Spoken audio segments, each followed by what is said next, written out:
अस्सलाम वालेकुम, welcome to अपना किचन। तो आज मैं आप लोगों के लिए लाई हूँ बहुत ही टेस्टी हरीसे की रेसिपी। तो आज मैं आप लोगों को बहुत ही आसान तरीके से हरीसा बनाना सिखाऊंगी। तो चले आए रेसिपी को स्टार्ट करते हैं। बिस्मिल्लाहिर्रहमानिर्रहीम। यहाँ मैंने एक पतीले में 1 प्याली दलिया लिया है। दलिया को मैंने 2 घंटे के लिए भिगो कर रखा था। आधी प्याली मैंने इसमें चावल डाले हैं। चावलों को भी मैंने 2 घंटे के लिए भिगो कर रखा था।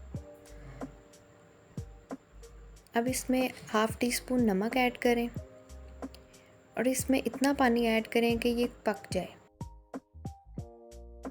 अब इसको हल्की आंच पर पकने के लिए रख दें। एक बर्तन में मैंने हाफ़ प्याली साबुत मूंग की दाल ली है। दाल को मैं अलग से बॉईल करूँगी।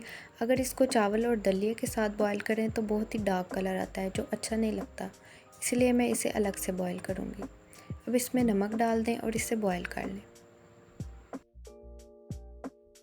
अब प्रेशर कुकर में मैंने 1.5 किलो के करीब बीफ लिया है।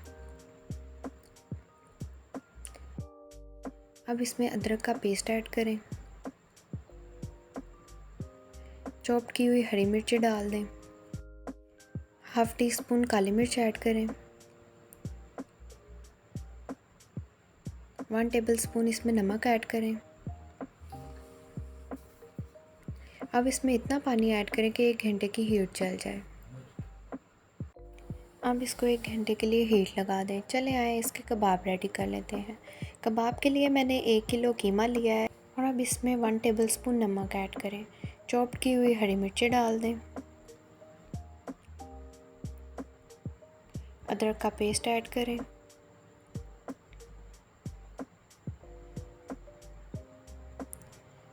अब यहाँ मैंने 2 मीडियम साइज़ के प्याज को चॉप करके कीमे में ऐड कर दिया है और अब इसको अच्छे से मिक्स कर लें। कीमा अच्छे से मिक्स हो जाए तो इसके कबाब बना लें। अगर आप चाहें तो छोटे छोटे कबाब भी बना सकते हैं और आप चाहें तो इसकी लंबी शेप भी बना सकते हैं। यहाँ मेरा कीमा रेडी हो गया था तो मैंने इसको एक शेप दे ली और अब मैंने इसको फ्राई कर लिया। 1 घंटा हो गया है। चले आए प्रेशर कुकर को खोलते हैं। तो देखें गोश्त कुछ इस तरह से गलकर रेडी हो गया है। अब इसको अच्छी तरह से मैश कर लेंगे। इतना अच्छी तरह से मैश करेंगे कि ये कीमे की तरह हो जाए। बहुत अच्छी तरह से इसको मैश करें। दलिया और चावल पक कर रेडी हो गए थे तो मैंने इसमें बॉयल साबुत मूंगी डाल दी। अब इसमें मैश किया हुआ गोश्त ऐड करें। अब इसको बीटर के साथ बीट कर लें।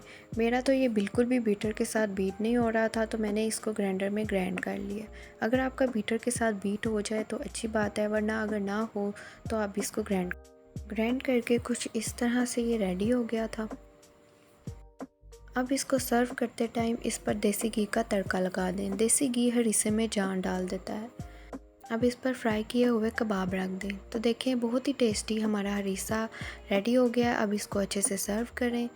अगर आपको मेरी रेसिपी पसंद आई हो तो मेरी वीडियो को लाइक करें और मेरे चैनल को सब्सक्राइब करें। तो मिलते हैं एक न्यू रेसिपी के साथ। अल्लाह हाफ़िज़।